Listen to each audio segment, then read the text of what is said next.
Meu nome é Gil Passon, sou formada em Direito, em Pedagogia, mestre e doutora em Direito e pós-doutora em Ciências Sociais. Eu gostaria de, em primeiro lugar, parabenizar a organização do primeiro Simpósio Nacional de Enfrentamento ao Câncer de Mama. Todas as palestras que vão estar no simpósio, com profissionais de diferentes áreas, direito, saúde, autodesenvolvimento, sem dúvida vão servir de apoio para muitas mulheres que estão nessa jornada do enfrentamento ao câncer de mama. O meu tema vai ser direitos das pacientes com câncer. Nós sabemos que há várias leis no Brasil sobre os mais variados assuntos e também há leis específicas para tratar dos direitos dos pacientes com doenças graves, entre elas também o câncer. Hoje, a ideia é passar por todos esses direitos, explicando como ter acesso a eles, quais são os requisitos para usufruir desses direitos e se eventualmente esses direitos não forem observados, como que nós também, pacientes, podemos recorrer para que efetivamente tenhamos acesso a esses direitos que já estão em inúmeras leis, tanto federais, estaduais e também municipais. São vários os direitos dos pacientes com câncer. Estou dizendo dos pacientes com câncer porque muitas dessas leis que nós vamos ver agora se aplicam a diferentes tipos de neoplasia.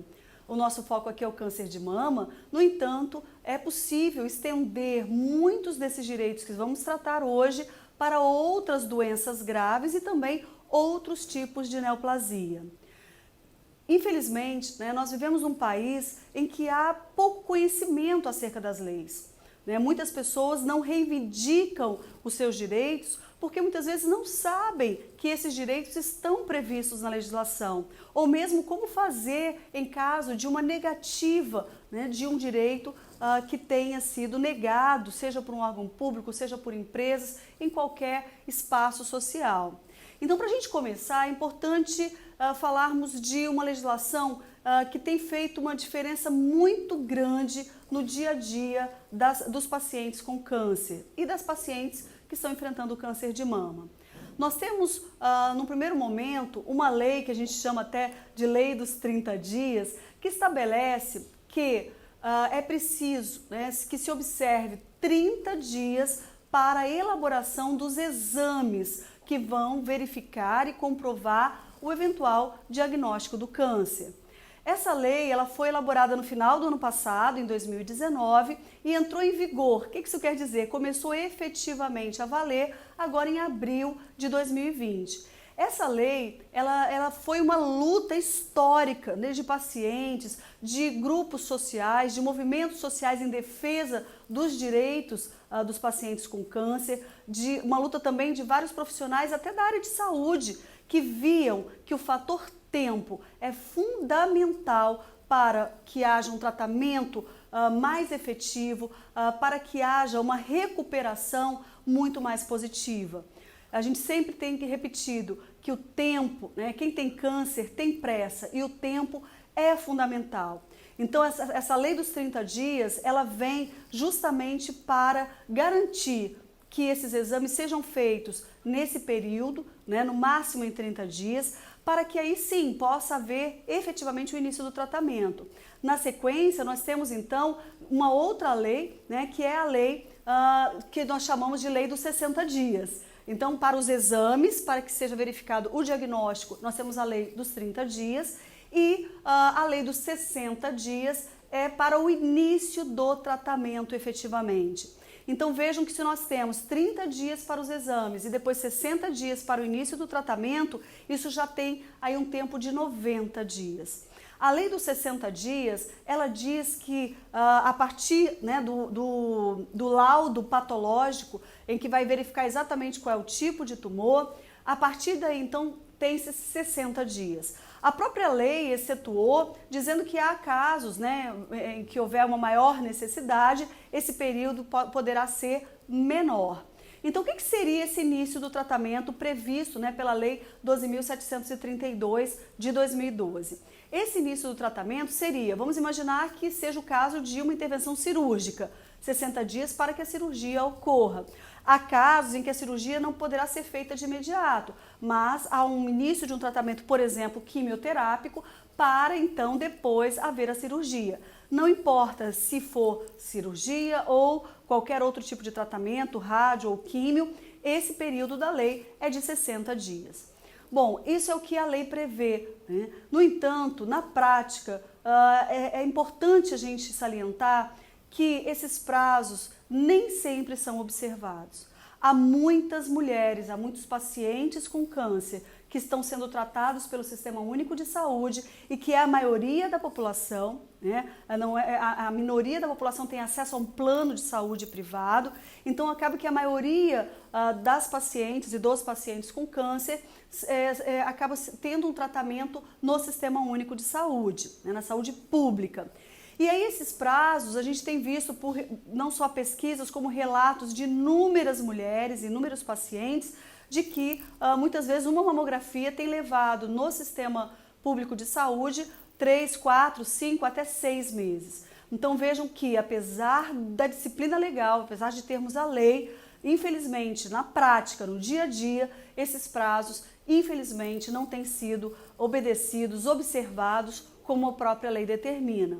Gil, então como fazer? Né? Estou num tratamento, já quase passando 30 dias, esses exames não são agendados, não consigo um agendamento.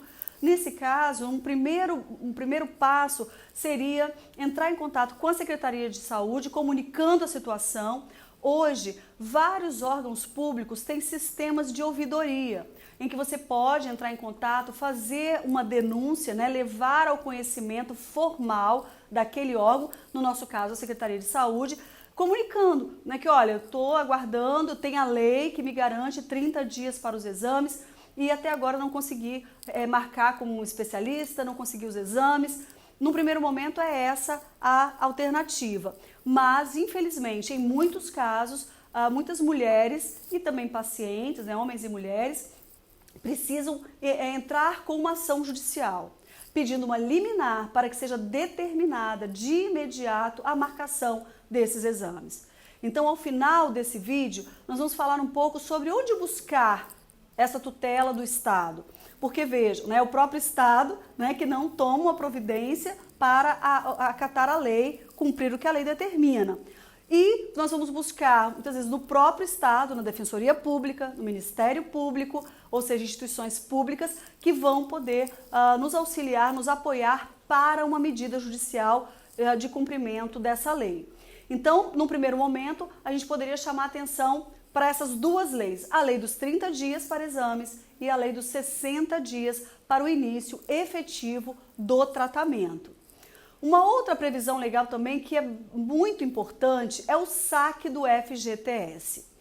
FGTS é um valor que o empregador, ou seja, o patrão, deposita todos os meses numa conta vinculada junto à Caixa Econômica, no nome daquele trabalhador ou daquela trabalhadora, o percentual de 8%, né, sobre o salário que essa pessoa ganha mensalmente. Esse valor vai sendo depositado nessa conta, todo mês 8%. Há uma lei federal, que é a Lei 8.036 de 1990, que é conhecida como a Lei do FGTS. A Lei do FGTS, lá no seu artigo 20, determina quais são as hipóteses em que eu, trabalhadora, que recebo esse FGTS mensalmente, em que eu posso ir lá e sacar esse dinheiro.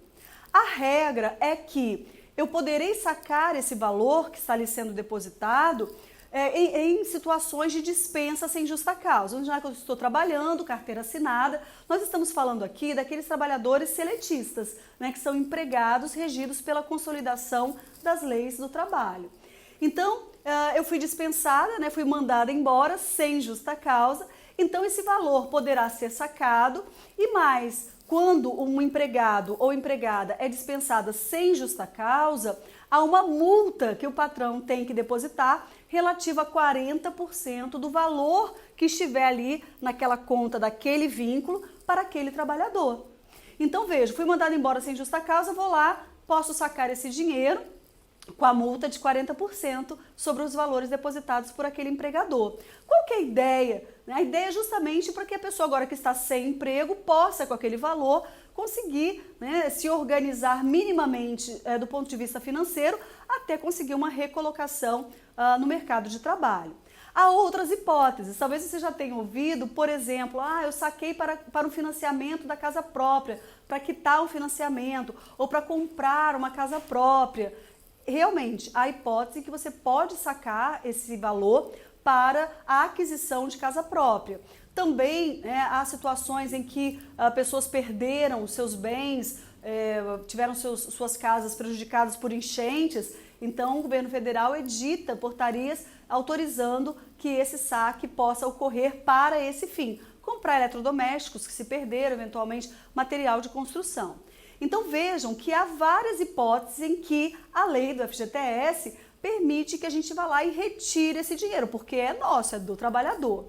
E uma dessas hipóteses é justamente quando esse trabalhador está fazendo um tratamento de uma doença grave. E o câncer está dentro da classificação dessas doenças consideradas graves. Então vejam, eu posso sacar o FGTS, né, justamente para fazer um uso para o meu tratamento. Nós sabemos que o tratamento muitas vezes implica, né, em mais gastos, questões envolvendo alimentação, enfim, às vezes até o pagamento de um plano de saúde. Então esse valor do FGTS seria uma forma de auxiliar esse paciente, essa paciente, no momento em que está passando por essa dificuldade, né, financeira em torno do tratamento.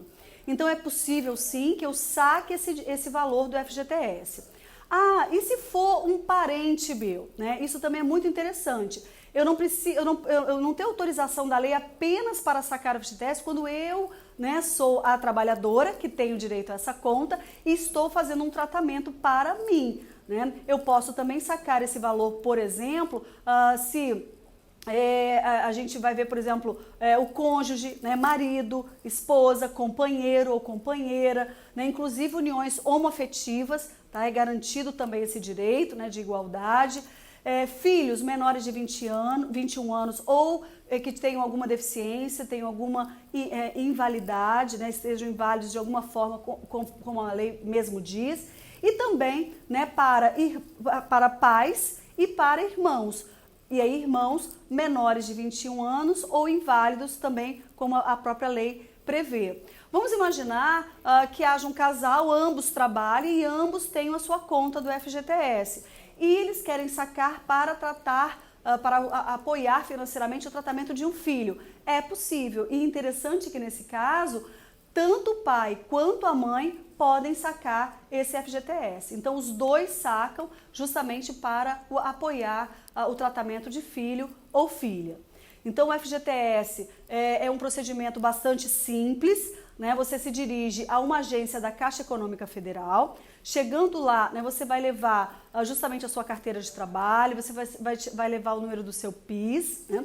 E você vai requerer, né, o saque desses valores. Junto com isso, cópia da identidade, do CPF e também um laudo. Esse laudo tem validade máxima de 30 dias, ou seja, assim que o médico te der esse laudo, você precisa ir no máximo em 30 dias fazer esse requerimento, senão esse laudo ele vai expirar a sua validade. Então chegou até a Caixa Econômica, entrega toda essa documentação e em 5 dias úteis esse valor já estará disponível para você sacar diretamente na Caixa ou você pode indicar uma conta para que esse depósito seja feito. Então, é importante a gente também demarcar.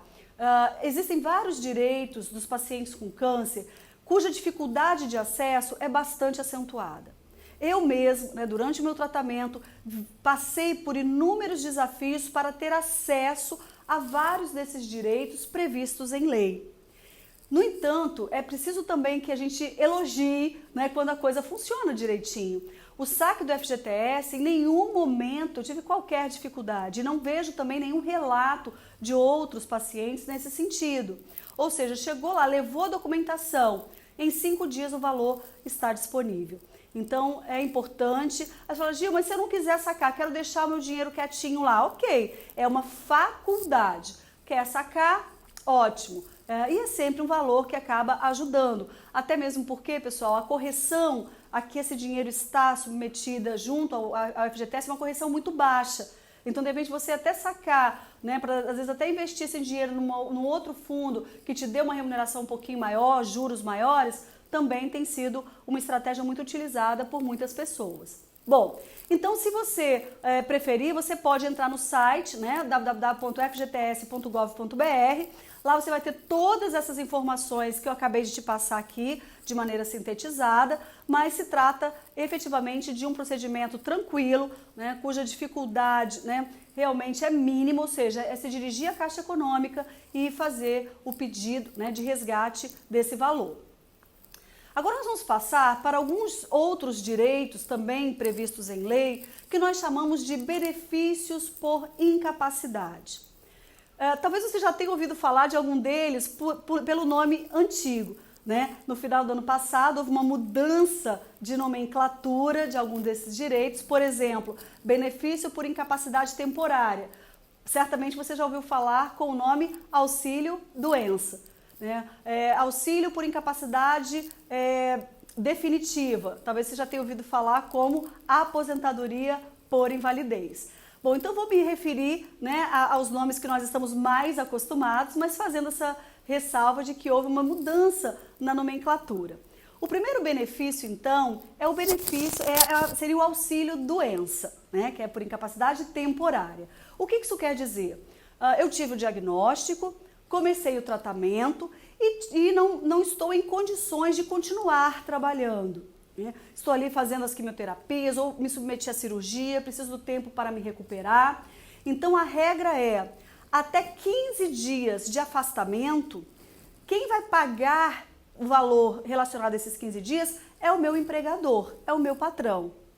Se o meu distanciamento do trabalho, a minha necessidade, né, de me ausentar do trabalho estiver acima de 15 dias, ou seja, a partir do 16º dia, aí eu vou então fazer um requerimento desse auxílio-doença, junto ao INSS, que é, né, o nosso órgão estatal, uma autarquia federal que organiza toda essa parte da previdência e também benefícios da assistência social. Então, vamos cogitar a hipótese de que o afastamento do trabalho precisou ser acima de 15 dias. Então, há o requerimento junto ao INSS para que a gente, então, receba o auxílio-doença. Eu também recebi auxílio-doença, né, por bastante tempo. E esse auxílio-doença, ele tem um prazo, né, determinado inicial de 120 dias. Então, vamos imaginar que você requereu, né, e aí é muito interessante, porque você pode não só entrar no site da Previdência, que é o www.previdencia.gov.br, ou ligar para o número 135.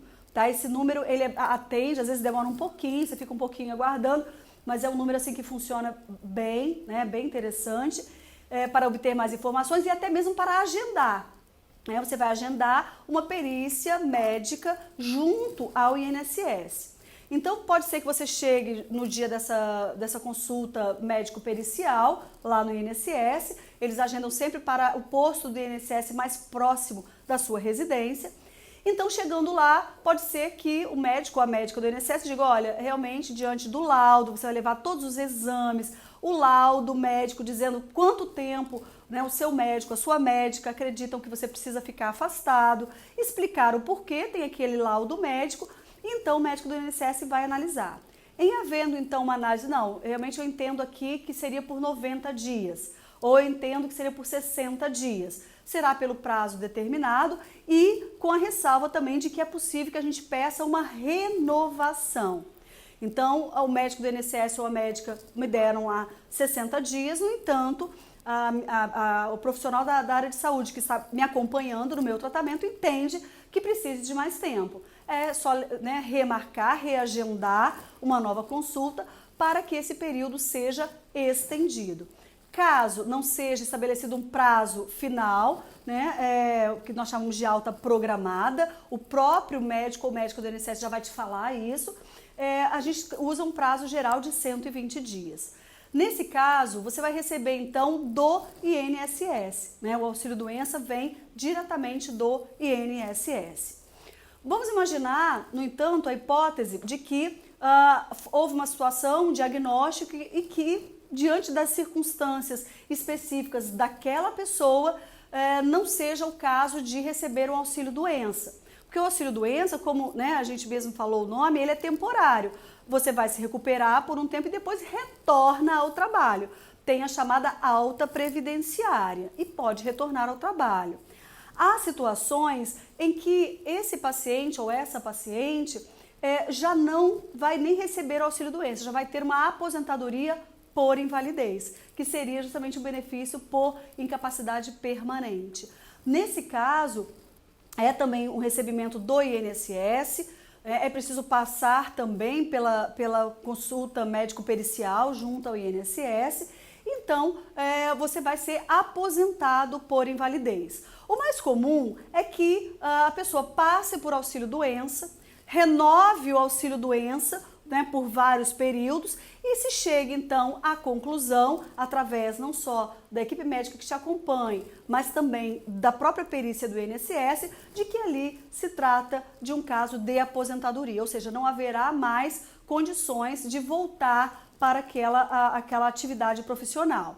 E nem para aquela que você exercia antes, né? E nem para outra questão profissional. Por quê? Porque é também uma das tarefas do INSS verificar se aquela pessoa pode ser reabilitada. Então pode ser que uma pessoa esteja ali recebendo auxílio-doença, não consiga mais exercer exatamente aquela função anterior, porém possa receber uma qualificação profissional, uma reabilitação para exercer uma outra profissão. Nesse caso, o INSS irá fazer esse encaminhamento. Mas no caso de aposentadoria por invalidez, não é possível exercer nem aquela profissão anterior e nem nenhuma outra atividade profissional. A pessoa que recebe a aposentadoria por invalidez, ela fica submetida a ter que voltar para passar por nova consulta junto ao INSS.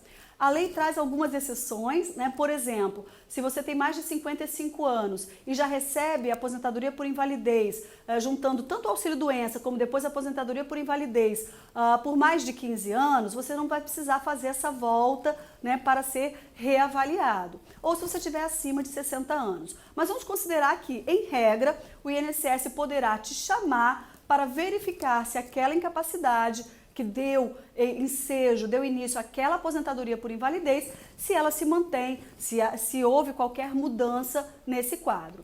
Então vejam que nós estamos falando já de auxílio-doença, que é o benefício por incapacidade temporária, depois, né, tem condições de voltar ao trabalho, aposentadoria por invalidez, e nós falamos também da lei dos 30 dias e dos 60. E eu queria falar também para você sobre uma questão muito importante. Em todo esse trabalho, durante esses anos, principalmente com mulheres em tratamento de câncer de mama, eu tenho ouvido muitos relatos e muitos casos que ocorrem da seguinte forma. Houve o diagnóstico, essa paciente ela recebeu o auxílio-doença do INSS. Vamos imaginar que por 60, 90, 120 dias, enfim, o tempo que foi necessário para aquele tratamento. E depois teve a alta previdenciária e voltou para o trabalho. Infelizmente, há inúmeros relatos e também casos, né, que nós temos conhecimento por todo o país, de muitos pacientes que voltam para o trabalho e assim que retornam do auxílio-doença, são dispensados, são mandados embora. E aí muitos vão dizer, mas pode, a pessoa acabou de retornar, né, de um auxílio-doença, estava tratando, né, o câncer. Nós não temos uma lei que proíba, mas a boa notícia é que nós temos uma súmula do Tribunal Superior do Trabalho. Essa súmula, o número dela é súmula 443. 443. Gil, o que é uma súmula? A súmula não é uma lei, mas a súmula ela resume o entendimento que a maior instância da área trabalhista no nosso país consolidou. Então, o Tribunal Superior do Trabalho, através de seus ministros, entenderam que é preciso proteger essa mulher ou esse homem, né, esse paciente que vem de um tratamento de câncer e até de outras doenças, tá, pessoal? Essa súmula não se aplica apenas à neoplasia maligna, se aplica também a HIV e outras doenças graves.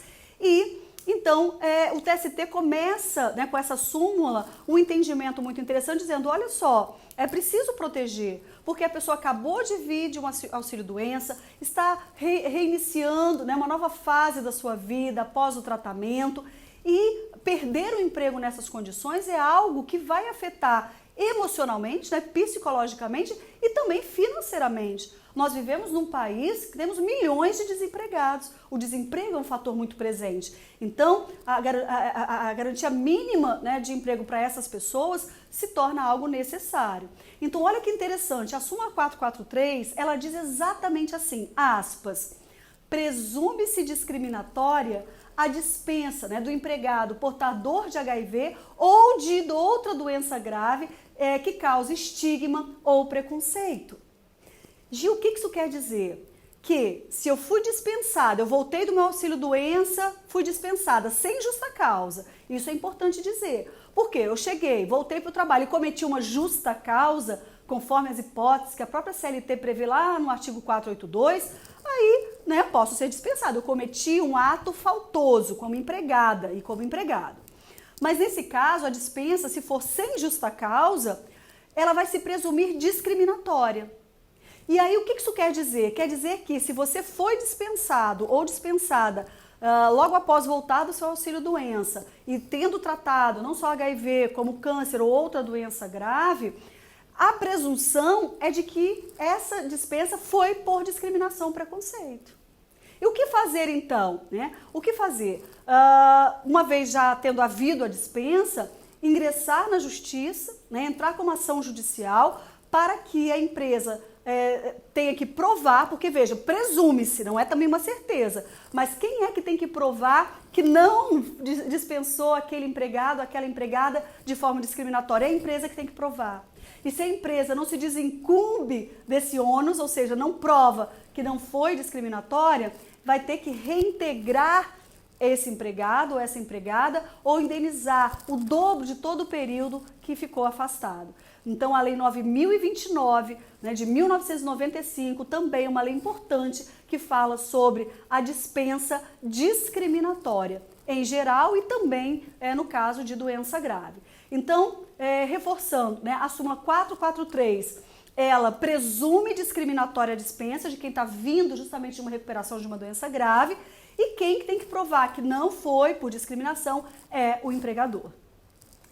Vejam que esse direito, né, ele também se aplica, obviamente, a empregados, seletistas, aqueles que têm vínculo, né, empregatício regido pela CLT. Um outro direito também que é importante a gente mencionar, em torno dele há até uma certa confusão, é a isenção do imposto de renda. O que isso quer dizer? Nós sabemos que até determinada faixa salarial há uma isenção de imposto de renda. A partir, né, da faixa salarial estabelecida, né, pela Receita Federal, nós temos que pagar o imposto de renda retido na fonte. Né? Já vem lá descontado no nosso próprio contra-cheque. Né? Tá lá, imposto de renda retido na fonte. Vejam, há isenção sim de imposto de renda, mas gravem bem isso, apenas para valores recebidos a título de aposentadoria.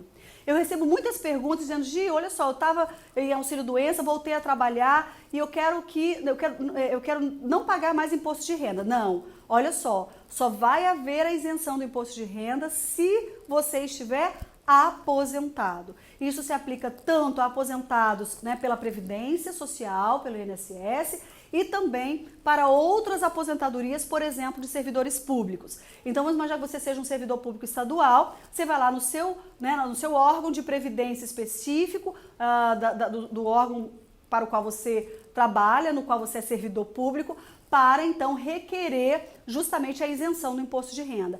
A ideia, pessoal, é justamente assim, amenizar, porque o imposto de renda é um valor descontado ali, né, mensalmente, e que nem sempre a gente consegue reaver esse valor, restituir esse valor. Então, como fazer? Na sua declaração de imposto de renda, você vai colocar lá que você, né, justamente tem uma doença grave, então, né, vai fazer o requerimento para a isenção desse imposto de renda, tá? Você como aposentado. Gil, eu não sou aposentado, eu estou trabalhando, então não tenho direito? Não tem direito, é isenção. Mas tem um direito que é interessante. Você, na sua declaração de imposto de renda, também coloca que você tem doença grave e você vai ter prioridade para restituição de haveres do imposto de renda, caso você tenha, obviamente, restituição a ser feita pelo Estado, ok? Um outro direito também que é muito legal de a gente mencionar é a isenção de IPTU. O que é o IPTU? Né? É o Imposto sobre Propriedade Territorial Urbana. É aquele valor que a gente paga, né, por ter uma casa, um apartamento, inclusive a gente paga pela garagem do prédio, né? Então o IPTU é um imposto municipal, ou seja, estabelecido por cada município, e é interessante a gente mencionar que alguns municípios, né, pelo Brasil, elaboraram leis próprias, como é um imposto municipal. A gente então tem a regulação desse imposto por uma lei feita pela Câmara de Vereadores desse respectivo município. A título de exemplo, se nós pegarmos, por exemplo, Vila Velha. Vila Velha é um município aqui da região metropolitana da Grande Vitória, né, do estado do Espírito Santo, onde eu moro. Então, Vila Velha, o que aconteceu lá? A Câmara de Vereadores lá do município elaborou uma lei, depois foi sancionada pelo prefeito, entrou em vigor, ou seja, está valendo, em que pessoas com doenças graves que sejam proprietárias de imóveis naquele município estarão isentas do pagamento do IPTU.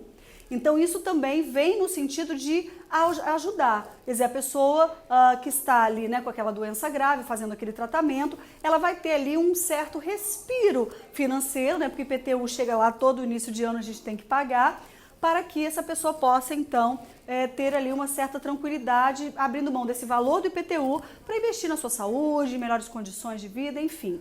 Agora, cuidado, né? Não é todo município que tem lei própria estabelecendo essa isenção. Como fazer, Gil? Entre no site da prefeitura, né, do seu município, veja lá que você vai ver que tem sempre assim, IPTU, um linkzinho só para você ver IPTU. Aí vai ter, depois você clicar isenções, aí você vai ver ali se para aquele município foi aprovada lei, né, pelo Legislativo Municipal isentando o IPTU, ok? Então, em princípio, não há direito à isenção, a menos que o município onde você tenha o imóvel que você vai requerer a isenção, tenha lei nesse sentido. Uma outra questão também que é bem importante é a prioridade no julgamento, na tramitação de processos, sejam processos administrativos ou judiciais. O que isso quer dizer? Infelizmente, nós sabemos que há uma demanda muito grande no nosso país ao judiciário, né? Muitas pessoas entram com ações, né? Milhares e milhares e milhares de ações todos os anos. E isso acaba ocasionando, claro, uma demora na resposta desses processos. Nem sempre, né, uma ação demora um tempo que seja minimamente razoável, apesar de a própria Constituição Federal, lá no artigo 5º, né, a Constituição é a nossa, né, grande lei, né, a grande lei do nosso país, dizer que um processo tem que ter uma duração razoável. Porém, a Constituição não disse o que seria, né? Quanto tempo, quantos dias, quantos meses. Infelizmente, há processos que se arrastam durante anos. Reconhecendo isso, vejam que interessante, houve a elaboração também de leis que prevêem uma prioridade no processo em si e no julgamento de ações em que sejam parte pessoas que estejam, não só idosos, tá? Porque isso o Estatuto do Idoso também trouxe, mas pessoas que estejam com alguma doença grave. É um reconhecimento de dizer, olha, vamos dar prioridade. Por quê? Porque essas pessoas têm demandas ali judiciais que são muito urgentes, que precisam de uma resposta do Estado o mais rápido possível, tá? Então, essa prioridade em processos. Como fazer, né? Se você tem já um advogado que já está acompanhando a sua ação, e essa ação foi proposta até antes de você saber que estava com diagnóstico de câncer, é só esse advogado ou essa advogada peticionar, ou seja, fazer uma petição informando a situação, juntando o laudo médico, né, toda a documentação relativa a essa situação do adoecimento e aí então pedir a prioridade. Infelizmente, queridos e queridas, essa prioridade não quer dizer assim, então vai ser super rápido. Mesmo pessoas que têm prioridade nos processos, essa demora, infelizmente, ainda é uma realidade. Mas não deixa de ser algo que vem a contribuir, né? Mesmo que não 100%, mas contribui para que a gente possa ter, uma vez ingressado em juízo, ou seja, proposto uma ação, que a gente tenha um retorno, né, um pouco mais rápido do que seria uma demora já natural do Poder Judiciário. Uma outra questão também que é muito importante, né, eu tenho recebido muitas perguntas nesses anos todos trabalhando com essa temática, de pessoas dizendo: Gil, eu ouvi falar que como eu tenho câncer, eu tive o diagnóstico, estou fazendo tratamento, eu tenho direito à isenção de uma série de impostos para comprar um veículo novo, para aquisição de um carro. A gente tem que só ter um pouco de cuidado com essa situação. Vejam, não é porque eu tenho um diagnóstico de câncer que eu vou automaticamente ter direito à isenção de alguns impostos, como nós vamos ver aqui. Qual é, então, o fator fundamental? Para que haja a isenção dos impostos que vamos mencionar, é preciso que, em decorrência do câncer, tenha havido uma situação de uma deficiência. Vou te dar um exemplo, né? O meu caso foi câncer de mama e eu tive um comprometimento, né, dos gânglios linfáticos axilares. Eu tive que retirar esses gânglios e isso ocasionou uma deficiência no braço esquerdo. Isso quer dizer que eu não tenho força, né, suficiente, esse braço ele tem menos força, esse braço ele tem menos firmeza. Então eu fiquei, em decorrência da questão da doença, eu fiquei com uma deficiência. Então, no meu caso, membros superiores, poderia ter sido, por exemplo, membros inferiores. Então, o primeiro ponto, para a gente deixar isso bem tranquilo, é possível que haja essa isenção para comprar um veículo novo. No entanto, não é apenas o fato de ter tido o diagnóstico. É preciso que, com a doença, tenha havido um quadro de uma deficiência, ok? E então, vamos imaginar que houve efetivamente essa deficiência, tá? Quais são os impostos que poderão ter aí o pedido de isenção? Primeiro é o IPI. IPI é o Imposto sobre Propriedade Industrial. Então, o que é esse imposto, né? Todas as pessoas que vão comprar um carro vão pagar esse imposto, ele está ali embutido no valor. Nós, né, se em decorrência do câncer ficamos comprovadamente com uma deficiência, nós poderemos comprar um carro novo com a isenção desse imposto. E aí, como que nós vamos fazer isso, né? Nós vamos ter que nos dirigir até o departamento médico do Detran ou essas clínicas conveniadas do Detran e abrir ali todo um processo administrativo para que haja a passagem por um médico também, para que ele verifique a deficiência. Claro que aí eu vou ter que levar toda a documentação, né? Eu vou ter que levar um laudo, né? Eu vou ter que levar um laudo, inclusive, né, assinado por médicos do SUS, dizendo que se trata realmente ali de uma deficiência. Porque qual que é o intuito? É que esse carro que vai ser adquirido, ele terá que atender às necessidades daquela pessoa que tem aquela deficiência. No meu caso, por exemplo, um carro com a direção hidráulica, né, justamente por causa da força que esse braço não tem. Então, a adaptação desse veículo, ela vai ter que constar exatamente na minha carteira de motorista, na minha CNH. Então, eu passo pelo Detran, faço todo esse procedimento, vou, né, também até a Receita Federal, e aí a gente vai ver, né, que tem toda uma documentação necessária para que você possa fazer esse pedido. Essa documentação você pode ter acesso a todos os documentos no site www.receita.fazenda.gov.br. Lá é só você procurar ali no passo a passo, né, cidadão, isenções, e aí você vai lá, isenção de IPI ou IOF. IOF a gente vai falar daqui um pouquinho. Então, preenchidos todos esses requisitos, Gil, eu tenho um posto da Receita aqui perto de casa, posso ir lá e pegar esses documentos? Pode também, para que haja o preenchimento. E aí, então você vai entrar com esse pedido junto à Receita, juntando todos esses documentos, e a Receita vai analisar se realmente entende que você tem a isenção ou não. Uma vez entendido que sim, né, que há o direito à isenção, você vai então se dirigir à Receita Estadual. Por quê? Porque um outro imposto também que a gente pode ter a isenção é o ICMS. ICMS é Imposto sobre Circulação de Mercadorias e Serviços, é o imposto estadual. Né? O IPI é o imposto federal, por isso que a gente vai requerer lá na Receita Federal. O ICMS é o imposto estadual, por isso que a gente vai lá na Receita Estadual. A boa notícia é que toda aquela documentação e o parecer da Receita Federal reconhecendo que você tem a deficiência e, portanto, tem direito ao desconto, você pode usar na Receita Estadual. Então, você vai lá, entra com o pedido agora para isentar o quê? O ICMS, ok? E aí esse veículo, gente, pode ser não só para você, ou dependendo da deficiência, pode ser também, você pode indicar 3 pessoas, né, que vão poder dirigir esse veículo para você, tá? Uma outra questão também, vamos imaginar um dia eu não tenho dinheiro para comprar esse carro, eu quero financiar esse carro novo. Lembrando que tem que ser o modelo produzido nacionalmente, tá, pessoal? Então tem os requisitos todos lá que a própria Receita já estabelece. E se você quer fazer um financiamento para comprar esse carro, tem um outro imposto também federal muito importante que a gente também consegue a isenção. É o IOF, Imposto sobre Operações Financeiras. As exigências são as mesmas que a gente acabou de falar para o IPI, ok? Então, se você não for financiar o valor desse carro, aí o IOF não seria aplicável. E para finalizar, o IPVA, que é justamente o Imposto sobre Propriedade de Veículos Automotores.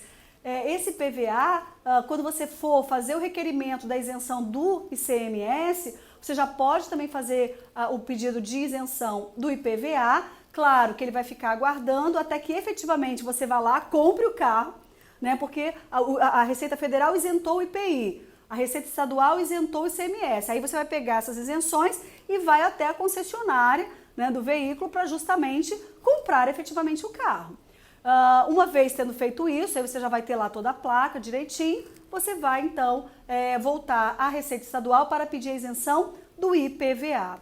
Todos esses impostos, né, e essas isenções têm essa finalidade, quer dizer, de dar um suporte financeiro para esse paciente, para essa paciente que já está enfrentando ali uma série de outras questões envolvendo o câncer, né? E é interessante porque eu dei um exemplo específico, né, justamente da retirada, né, dos gânglios linfáticos. Eu já fiz o requerimento, né, por 2 vezes para a compra de veículo com esses descontos.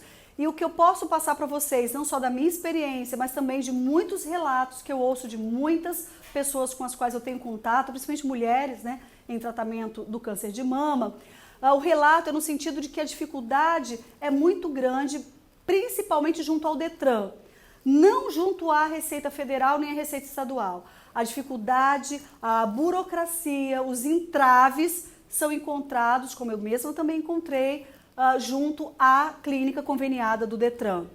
Nós chegamos lá a uma série de pedidos, a uma série de indeferimentos, né? Mas não precisa não de carro com direção hidráulica, e aí a gente tem que ir lá, né, recorrer, né, pedir reanálise. Então, infelizmente, essa é uma questão com a qual nós nos deparamos quando estamos falando especificamente com a etapa do procedimento em que nós vamos à clínica conveniada do Detran.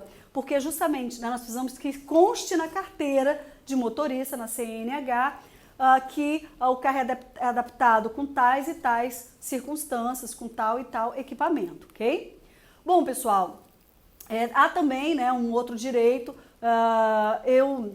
Alguns anos atrás, eu não mencionava esse direito. No entanto, eu vi que começou a surgir, né, uma série de perguntas justamente relacionadas à questão da pensão por morte. Nós sabemos, né, que há situações em que pacientes chegam ao óbito. E aí muitas dessas pessoas ficavam perguntando, né? Falaram assim, não, Jó, eu sei que assim, né, eu vou sair dessa, eu vou me recuperar, vou ter a minha cura, mas eu queria saber como que fica essa questão, né? Eu trabalho, né, tenho carteira assinada, e se eu morrer? né? Como é que fica a situação? Bom, há um benefício também previdenciário, né, chamado pensão por morte. E nesse caso, quem é que vai receber essa pensão em caso de falecimento, né, do segurado, da pessoa, né, que é ali que trabalha e que tem a direito àquele benefício? Então, a pensão por morte é um benefício, né, que vai ser destinado aos dependentes daquela pessoa. E quem são, Gil, os dependentes? Né? Os dependentes poderão ser, né, marido, esposa, casados formalmente ou em união estável, então companheiro, companheira, inclusive de uniões homoafetivas entre duas mulheres ou entre dois homens. Há direitos iguais também para essa união homoafetiva. Filhos menores de 21 anos ou inválidos, é o que diz a lei. E nesse caso, a dependência financeira ela é presumida, ou seja, essas pessoas irão receber a pensão em decorrência do falecimento, independentemente de provar se tinham ou não essa dependência financeira.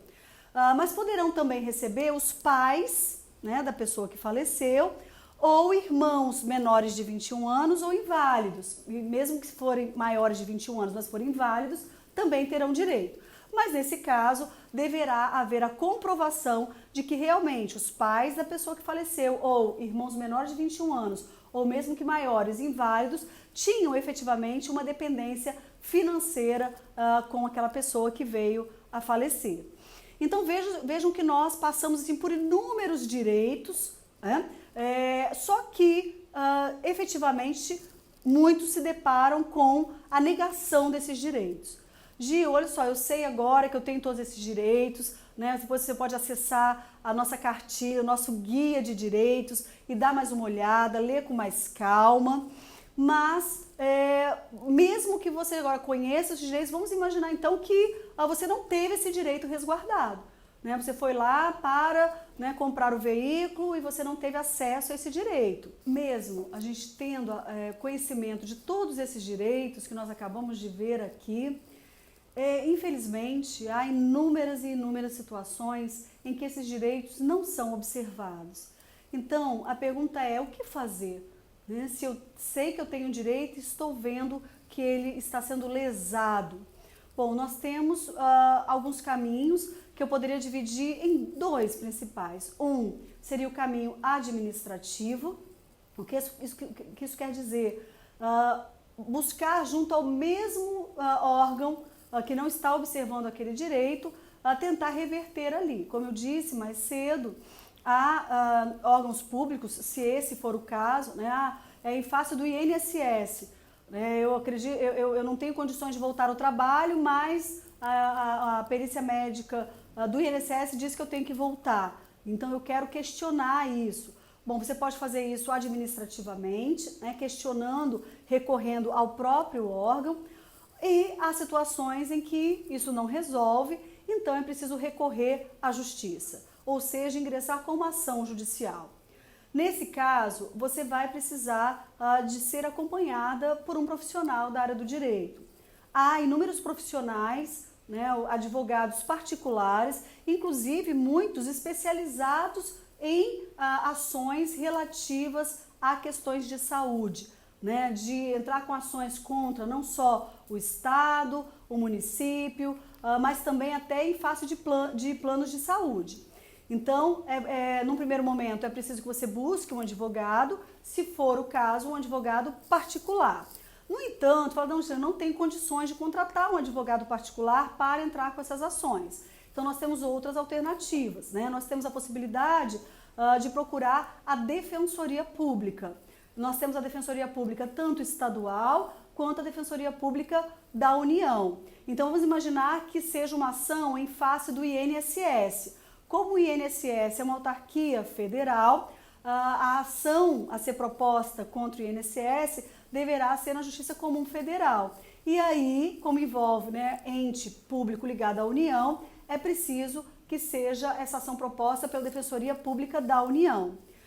Você pode entrar no site da Defensoria Pública do seu estado e, se for o caso da Defensoria Pública da União, no site da DPU, né, que é www.dpu, de Defensoria Pública da União, .def, de defensoria.br, e lá você vai ver onde fica no seu estado um órgão da Defensoria Pública da União que possa te atender. Se não for em face, né, da Justiça Comum Federal, né, de órgãos ligados à União, seria a Defensoria Pública Estadual. Há também uma outra possibilidade, que é a seguinte: as faculdades de Direito, elas têm obrigatoriamente, também por lei, que ter um chamado Núcleo de Prática Jurídica. O que é o NPJ, Núcleo de Prática Jurídica?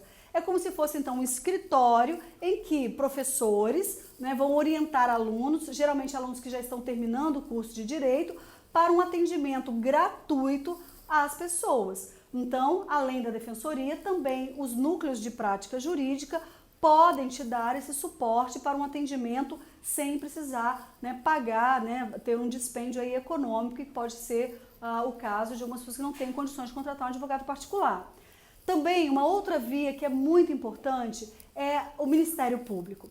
O Ministério Público, ou seja, os promotores e promotoras de justiça, tem, até por uma determinação da própria Constituição Federal, né, lá no artigo 127, a Constituição diz que o Ministério Público é um órgão, né, autônomo e que deve atuar na defesa dos direitos e das garantias fundamentais. E o direito à saúde é um direito fundamental. Então, está dentro das atribuições do Ministério Público também, né, lutar, também atuar para ver, né, garantido o direito à saúde, dentre outros. Então, são essas as possibilidades que nós temos para, se for, né, o caso, recorrer à justiça para ver esses direitos lesados, né, serem reparados e efetivamente garantidos. Hoje, repito, né, nós temos muitas leis, nós vimos aqui muitas leis hoje. No entanto, o que é uma luta que ainda permanece é para que esses direitos sejam efetivados.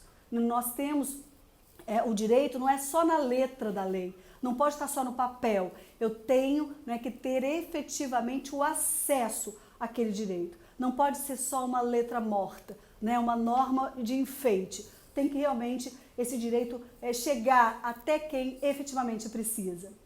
Então, foi esse um pouco o panorama dos nossos direitos em geral. Se você ficou com alguma dúvida, entre em contato comigo, né? Você pode me seguir no Instagram, né, @gilpasson, ou você pode também entrar lá no meu site, www.gilpasson.com.br, e a gente continua conversando. Claro que cada caso pode ter eventualmente alguma especificidade, e aí eu consigo te dar um suporte um pouco mais detalhado. Ok? Muito obrigada. Eu fico muito feliz, né, de ver essa busca por informações, afinal são os nossos direitos, e eu quero agradecer muito a possibilidade de participar desse simpósio, desse primeiro simpósio nacional de enfrentamento ao câncer de mama, pessoas, né, das diferentes áreas que se dispuseram a trazer um pouco do seu conhecimento, do seu tempo, para dar um suporte para as pessoas que estão nesse momento, para tantas mulheres e pacientes em geral que estão nessa jornada de enfrentamento ao câncer de mama. Muito obrigada!